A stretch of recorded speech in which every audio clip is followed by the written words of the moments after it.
What if a year from now you were 40% happier?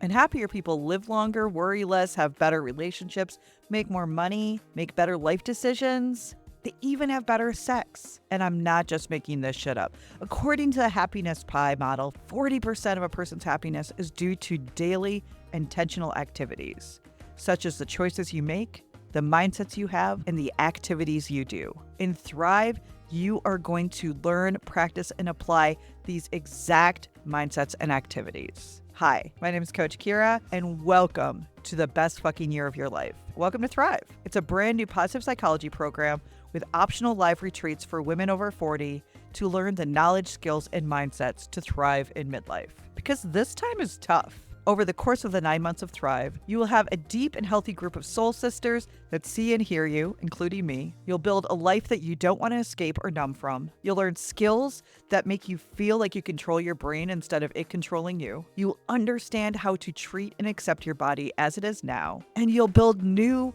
meaning, purpose, hopes, and dreams for this next chapter, all by learning, applying, and practicing small bite-sized happiness skills and mindsets that are scientifically proven to make you healthier and happier. A small and intimate community of women over 40 gathers for 2 optional retreats, weekly group community and learning calls, and even joy boxes with mindfulness crafts and all the supplies you need to make this a whole experience. I think society has made us believe that we're supposed to be unhappy, that it's part of the gig of aging and life, and it's not. But don't beat yourself up. This is new research that have come out in the last 15 to 20 years. You just haven't learned it. But I know it, and I can teach it to you in Thrive. Payment plans start at $4.99 a month. So if you're searching for a deep community of smart and kind women and a sweary but knowledgeable guide, that's me, and people to support and celebrate you through this weird and tough time, I hope you'll join us. Check out the information at thrivemidlifeprogram.com. Life is weirdly a lot harder than we've been told. And midlife? That's a whole other can of worms that I was completely unprepared for. What about you? But here's the good news. There are so many new skills and mindsets that we can learn to make even the toughest days a little bit better. You just haven't learned them. Welcome to Thrive with Kira, a smart and square podcast for women in midlife that teaches the skills to get more joy and love in your life. Join me weekly as I teach science-based, smarty-farty topics and break them down into bite-sized lessons that you can apply to your life, all while sharing my own shit show life stories that you can learn from. I'll be talking regularly about getting more joy on a daily basis, thriving in midlife, yes, you can, figuring out menopause, healthy dating and relationships, building self-worth, body positivity and neutrality, growth mindset, adult friendships, and also just easy mindfulness. So we can stop just surviving and start learning how to thrive. Welcome to Thrive. Hello there, sugar pantses! The sun hasn't shone in days. Is that right? Shined in days? Shone? It snowed already here in Wisconsin. Things are getting a little loopy, guys, but hey, how are you? It's Friday. Welcome to the Thrive with Kira podcast. I am Kira. I am a certified life coach, positive psychology practitioner, and I don't know, your new best friend if you'll let me. I'm dipping my toe back into conversation for singles because today I want to talk about crushes. And first thing I'm going to say is I was a crush monster. I loved having crushes. I wouldn't have called it that back then. I would have called it I'm in love with my friend, but I now know it's a crush. Hear me out. I'm going to talk about crushes today because it's interesting. We just did, and I'll be coming out next week, The Holiday on Rom-Com Rescue. I hadn't watched it in a while. I love it. I like Nancy Meyers movies in general. But rewatching it just from the lens of as much as I know now about love and dating and everything else, The whole bit in the beginning that Iris, Kate Winslet, does a 1 to 2 minute welcomes us and is narrating about love and how Shakespeare says that love can be lost or love is blind. And the toughest part of love is unrequited love. And man, watching that, I think the first time in the theater, I probably felt that so fucking hard. I've told you guys this multiple times on this podcast over the fucking 10 years I've been doing it, is I used to like sing to my friends, my God, my poor friends, the old maybe 30s or 40s tune called They're Writing Songs of Love, but Not for Me. And it goes on and on. I don't remember the words, but I think I sang it in choir at some point. And I just really like big band music. That's neither here nor there right now. But I was a whole drama. I was a whole problem. Let me tell you, I wasn't part of the problem. I was certainly not part of the solution.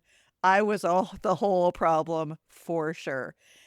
Whether it was a mild obsession with a new celebrity who I saw in a movie or TV show to a full-on unboundaried crush that I had on a really good guy friend.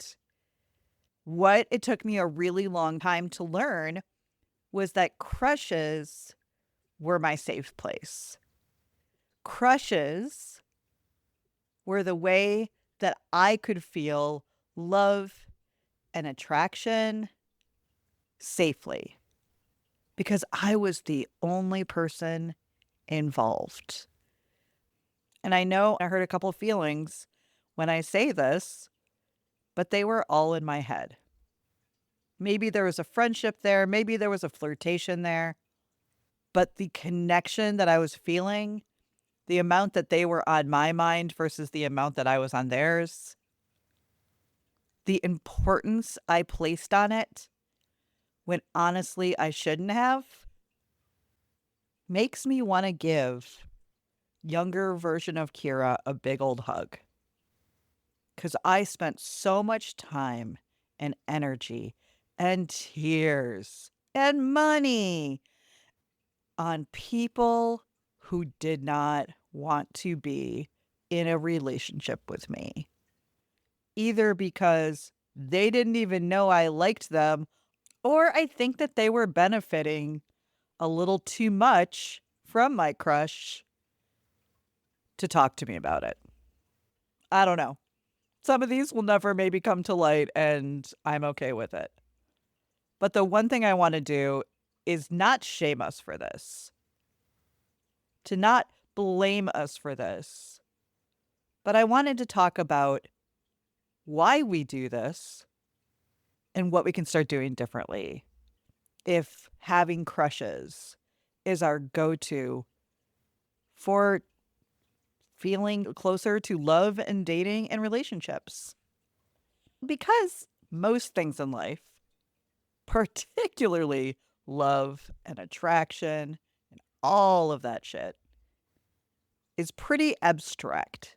It's not black and white. There's a lot of gray area. I want to tell two stories today. I want to talk about the pros and cons of crushes and how you can use crushes in a positive way, and then where that line is, where it gets to the not so good, and then what we can do from here. So I want to talk about maybe a pro of having a crush. And I'm going to share a personal story that I shared years and years and years ago on my blog, but about 20-something Kira and her friends, and a great lesson about crushes. Come back with me to the 90s.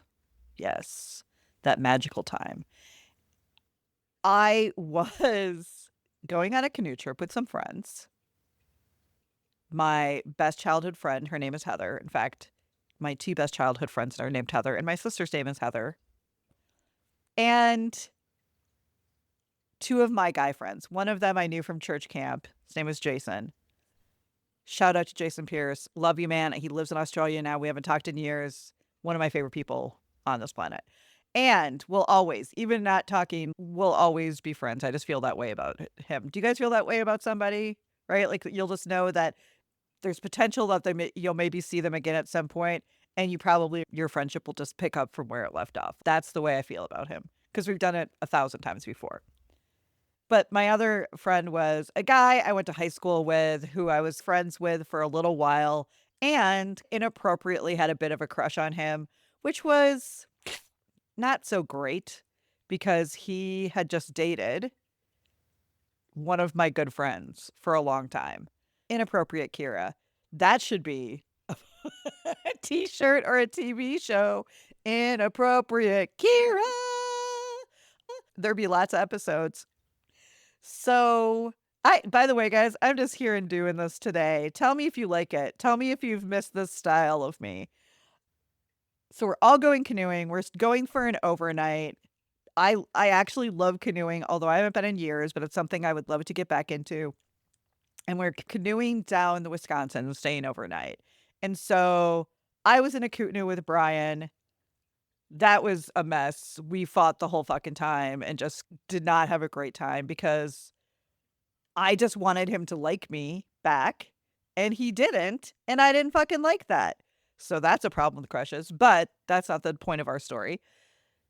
But Jason and Heather, who hadn't really spent much time together before, I think they'd briefly met, ended up having the best time. They made up songs, they gave each other nicknames, they ended up having, like, little jokes by the end of it.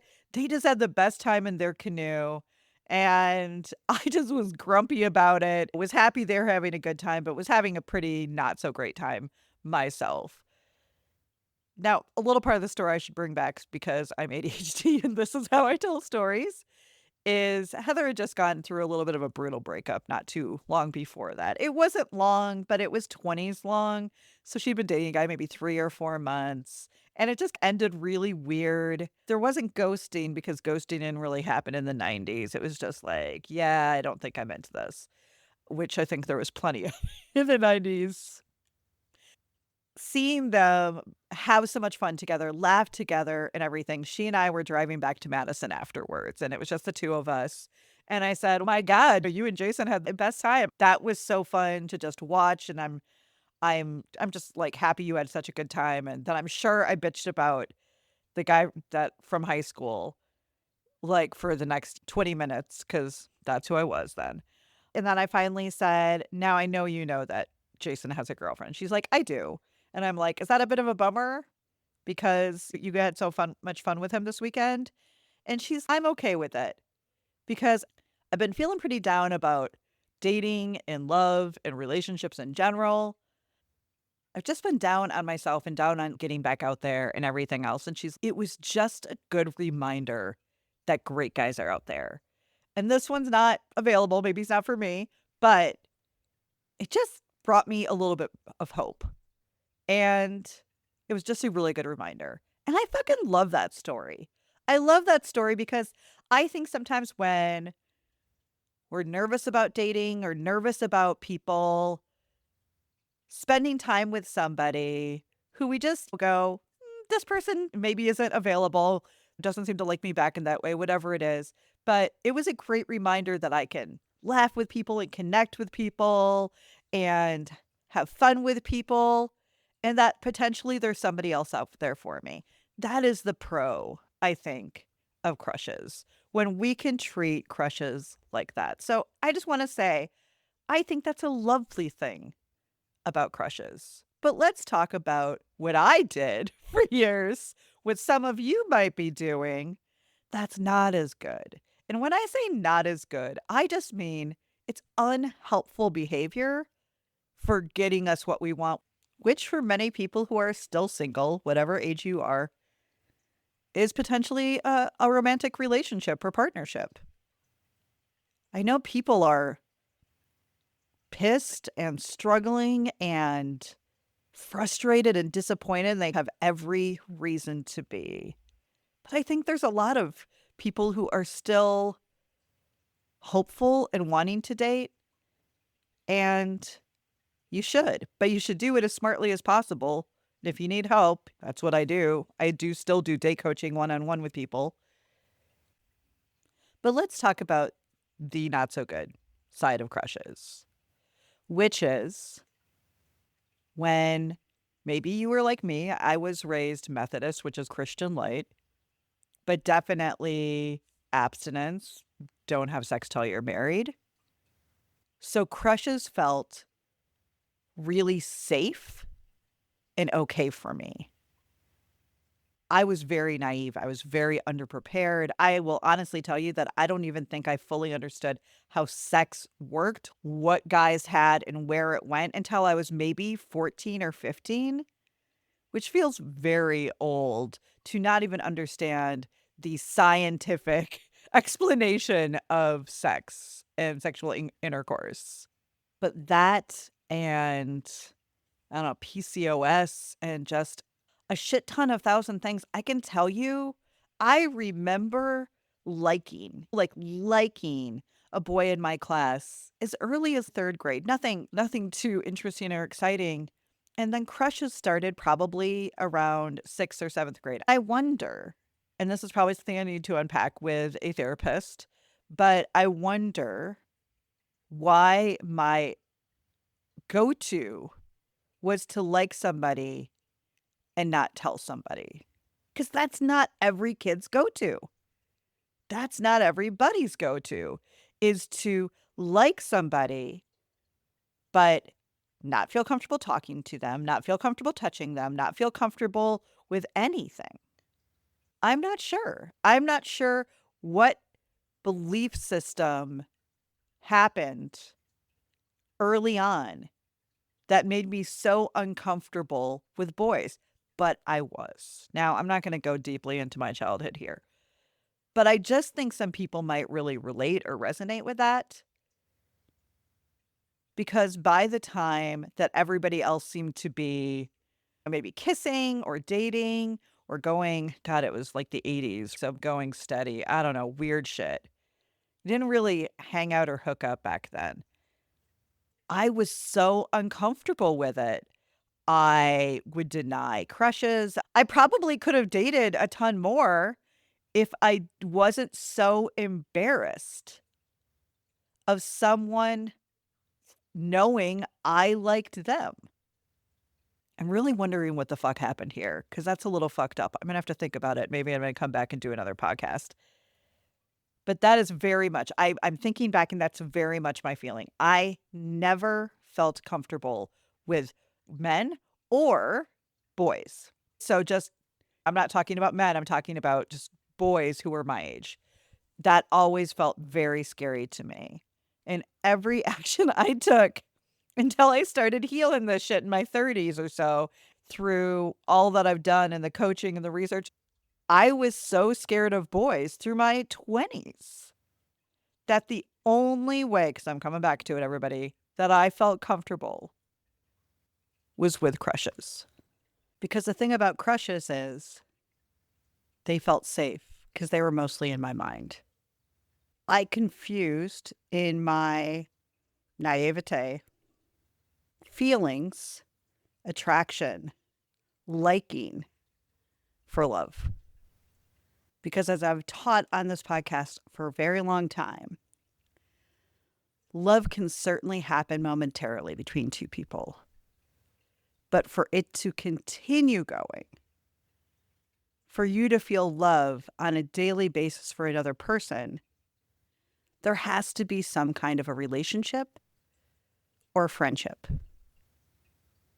And if one person wants a relationship and the other person wants a friendship, there's just going to be friction there. And I am living proof of that. I said there was going to be two stories today, one pro crushes and one not pro crushes.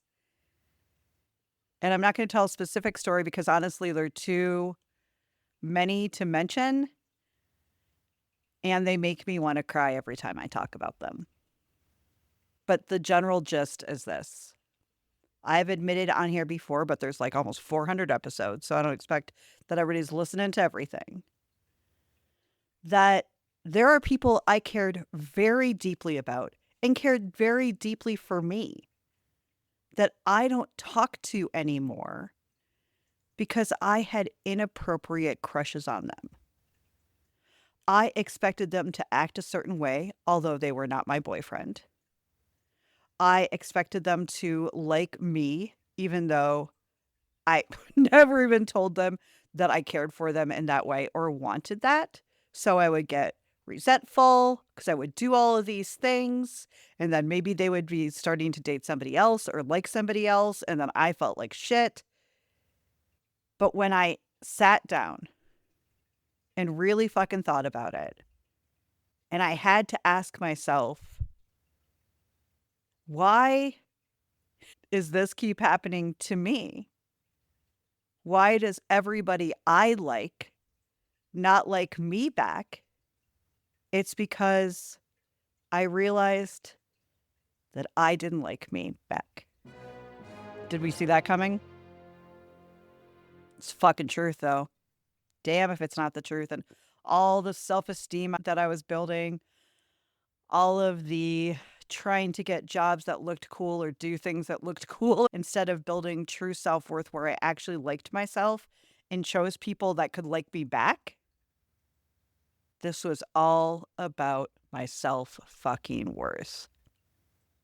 All roads lead back to the damn self-worth. Because I know now that being so fucking scared of the pain of being rejected, emotionally, mentally, and especially physically or sexually, I was so desperately scared of that pain and rejection and hurt that the only way it felt comfortable to get close to somebody was in a crush. Somebody that I really liked. I was certainly kissing guys I didn't like. And it took me, honestly, and I'm going to say this, and I've said it on here before, but I always feel bad as I say it. But I think sometimes it's a little bit of the ass kicking that we need to hear. It truly made me immature in dating and relationships. I thought that I was dating and having relationships because, as I mentioned, I was certainly crushing on, hanging out with, making out with people, but I never let them get close. Not really close. Like, I'd tell them stuff that felt okay to me to share. And I hate to tell you guys, that was self-worth.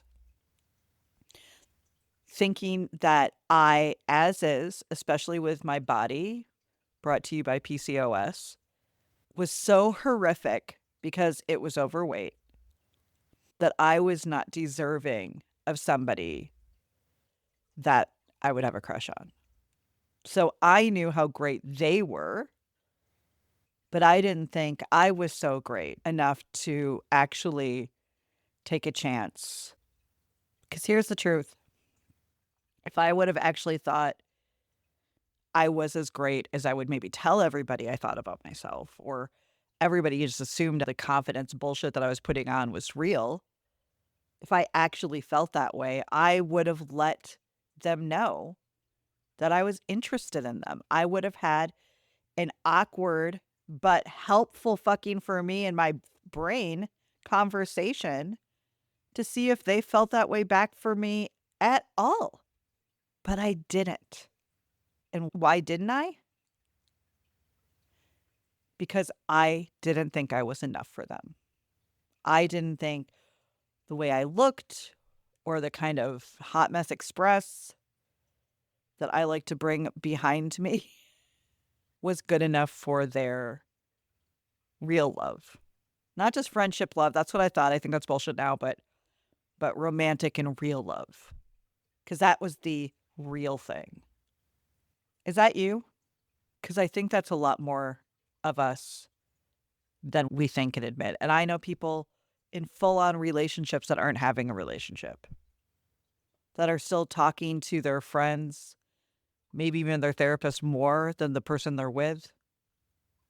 They're not expressing themselves. They're not sharing what's upsetting them or how they're feeling or what even feels good. But there is this underlying issue, particularly with women my age, my little Gen X sisters, my Gen X girl gang, that is really still stuck in that 17 magazine, Esprit wearing, white, blonde hair, blue eyes. We all need to look like fucking Blair Warner. You know what I'm talking about. The facts of life. She's actually brown eyes, I think, but I didn't look like that. I didn't even look like Joe. I didn't even look like Tootie. I kind of looked like Natalie, but I think we saw how they treated Natalie. I'm so tired of these stories. I'm so tired of these beliefs. And I will tell you, one of the best fucking things that has happened in this relationship with Danny, 10 years, whoop, whoop, is he has helped heal this in me by loving me so fiercely, accepting me so fiercely. It's allowed me to start loving myself with a little bit of fiercely. Crushes are fun, but they're not love. And they're certainly not the deep, intimate, romantic connection that a long-term healthy relationship is. The crushes were ways for me to stay safe. And there just had to be a point, and I told that story about my dad. I might link it in the show notes so you guys can go back and listen to it. It's short. Something had to kick me in the ass for me to go, fuck, I want this. I want love. I want a relationship where I feel seen, fucking heard, and loved more than I am scared for the pain that might come with taking that chance, with sharing my thoughts. The other day, we just did My Lady Jane also on Rom-Com Rescue. And we were talking about if we were 16, would we marry the guy that our parents made us marry, arranged it with, or would we run? And, and Isabel said, I know you would run. And I said, 16-year-old Kira? Fuck no. She would not run. She would have been a dutiful daughter. She would have done what she thinks. I have fought to be this bitch. I have fought for this feisty spiciness. And I've done it not because, oh, cool, just one day I woke up. No, because I started talking to myself differently. I started surrounding myself with more positive things and more positive people. I started working with therapists, coaches, other people that could help me keep my thoughts in alignment. Because when I can't control my thoughts, guys, it is insane in the membrane in there. It is nutso in the butso. I had to actively work on my shit. And it was hard. It wasn't really cheap. But I'm really glad and think now that I was worth that investment.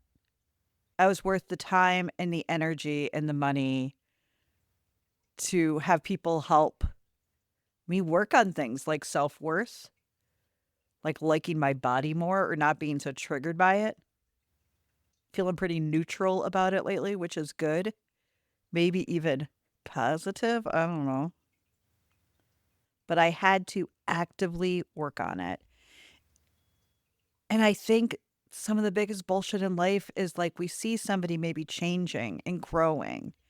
And because we all want to seem like we're so put together, they might not share that they went through hell and back first.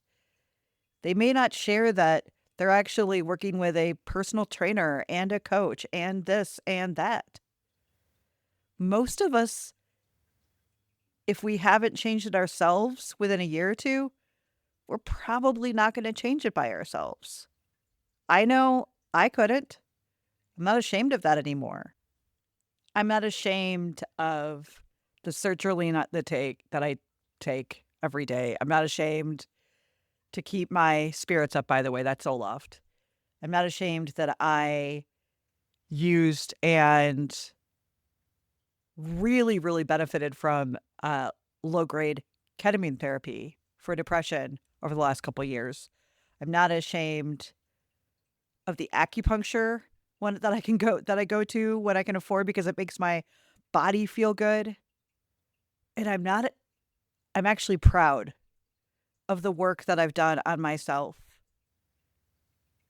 to not just be reacting to everything every day in the world like I used to. Everything was either amazing or horrible. And now it's just mostly pretty good.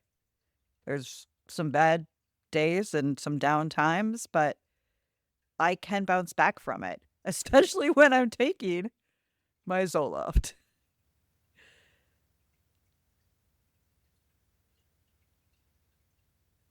Crushes aren't bad,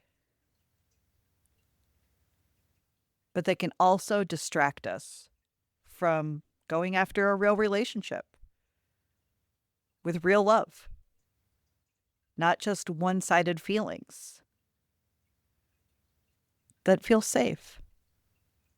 There's nothing wrong with that. There's nothing bad. Like, we do things because we somehow felt like we needed to feel okay. But everything comes with an expiration date. And if you want to be something different right now, if you want this next chapter to be different, please join me. I'm doing one-on-one coaching. Thrive is filling up. Yay! Finally.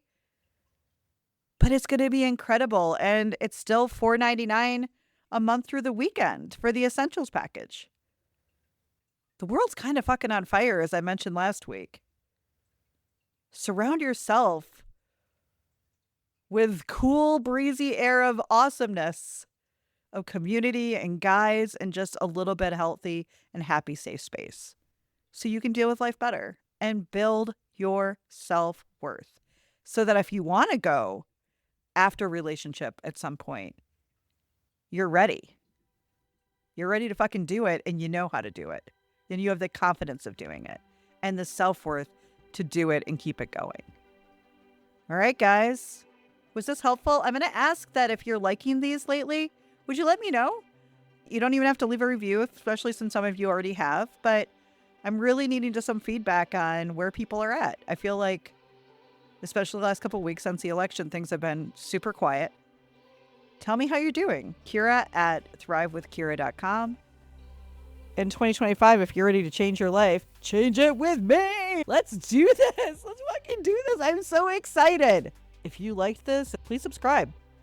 I don't always put things out weekly. Sometimes I put things out 3 times a week. Sometimes I'll have a week and a half to 2 weeks in between. So subscribe so you know exactly when things go live. Finally, if you really love it, please leave a review. Whether it's just some stars on Apple or Spotify, or really writing down what you are learning and loving about this podcast. I read every single one. They fucking make my day. You are the wind beneath my wings. And it helps get it out there. Because honestly, as much as I can say this, for as much feedback I get about this podcast, which is a lot, and most of it all very positive, except for the people who don't like my swearing and don't fucking care. Even if you never share this with another person, by you writing an anonymous review, that lets other people know this might be something that they want to check out. All right, guys. I'll see you soon. No more surviving. Let's thrive.